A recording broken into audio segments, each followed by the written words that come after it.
आवडे long व्हिडिओमध्ये सर्वांचं स्वागत, हार्दिक अभिनंदन. आणि आपण आता बाजरीविषयी थोडी माहिती सांगणार आहेत. तर व्हिडिओ संपूर्ण पहा, जाहिरात स्क्रिप्ट न करता संपूर्ण व्हिडिओ पहा. चॅनलला लाईक करा, कमेंट करा. तर बाजरी हे पीक एक अत्यंत कमी पाण्यामध्ये येणार आहे आणि कोरडवाहू शेतीमध्ये फायदेशीर मानले जाणारे हे प्रामुख्याने तृणधान्याचं पीक आहे बाजरी म्हणजे.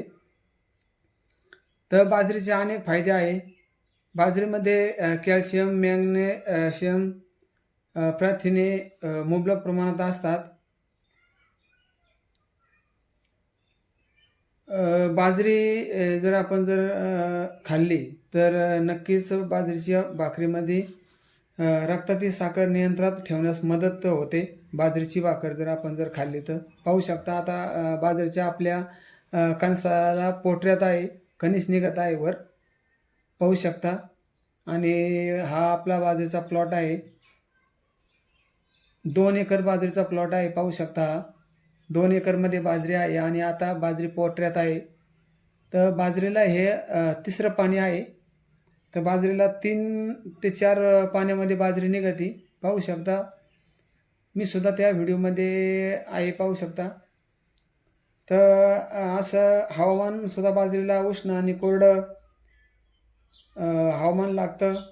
हलकी आणि मध्यम पाण्याची चांगला निचरा होणारी जमीन पाहिजे. तर पाहू शकता हा प्लॉट आपला दोन्ही बाजूला चर आपण काढलेला आहे आणि चरावाटं पाणी बाजूला होऊन जातं. त्याच्यामुळं निचरा होणारी जमीनचं आपण ही हे केलेली आहे, पाहू शकता. पोटऱ्यात जो आहे कणीस आता, आणि या पोटऱ्यात कणीस असल्यानंतर आम्ही 2 दिवसापूर्वी एक पान दिलं आहे.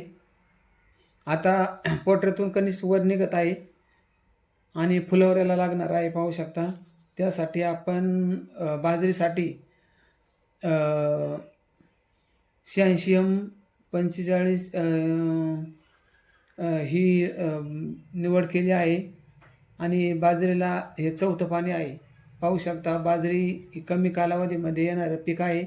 बाजरीसाठी आपण प्रथमतः शेणखत टाकलं आहे 3 टोल्या. त्यानंतर आपण त्याची रानामध्ये संपूर्ण टाकून ट्रॅक्टरच्या साहाय्याने आडवी उभी धुंडी केली आहे. नंतरच आपण बाजरी पेरली आहे, पाहू शकता. बाजरीला 2 गोण्या आपण युरियाच्या टाकल्या आहे आणि 10-26ची एक गोण मिक्स असे टाकलेले आहे, पाहू शकता. कणीस पोटऱ्यात आहे, खूप छान अशी बाजरी आहे. आणि बाजरीचा कालावधी साधारणपणे 85 ते 95 दिवसामध्ये तयार होतं बाजरीचं पीक. तर साधारणपणे 3 महिने, 3.25 किंवा 3.5 महिन्यामध्ये बाजरी बाजूला होते. आणि बाजरीचं आपण योग्य व्यवस्थापन केलं आहे, पाहू शकता. वेळेवर तण नियंत्रण काढलं आहे आणि वेळची वेळ त्याची खुरपणी करून साधारण एकरी 10 ते 15 क्विंटल हे आपल्याला उत्पादन मिळणार आहे बाजरीपासून. तर बाजरी ही आपल्याला आपल्या रोजच्या आहारामध्ये बाजरी लागते. आणि असं बाजरीचं पीक आहे, पाहू शकता. हा बाजरीचा प्लॉट आहे.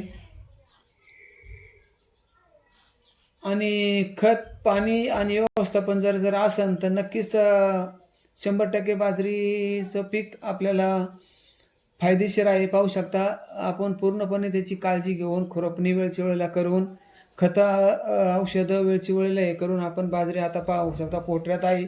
त्यानंतर आपण एक ब्लॉक पुन्हा बनवणार आहे. ज्या वेळेला फ्लावऱ्यात आली आणि दाणं भरण्याच्या अवस्थेमध्ये आपण त्याला एक अजून पाणी टाकणार आहे. तर अजून 2 पाण्याची गरज आहे त्याला. एक वेळेला अजून एक पाणी टाकायचं, फुलावऱ्यात पाणी टाकायचं आणि दाणं भरण्याच्या अवस्थेमध्ये एक पाणी टाकायचं आहे. तर 6 पाण्यामध्ये आपली बाजरी निघून येते. म्हणजे आपलं रान एवढं म्हणजे फुल काळवट नाही, हलकं मध्यम जमीन आहे, निचरा होणारी जमीन आहे. जेणेकरून जरी पुढं पाऊस जरी चालू झाला बाजरी काढण्याच्या वेळेला तरी आपल्या रानामध्ये आपल्याला बाजरी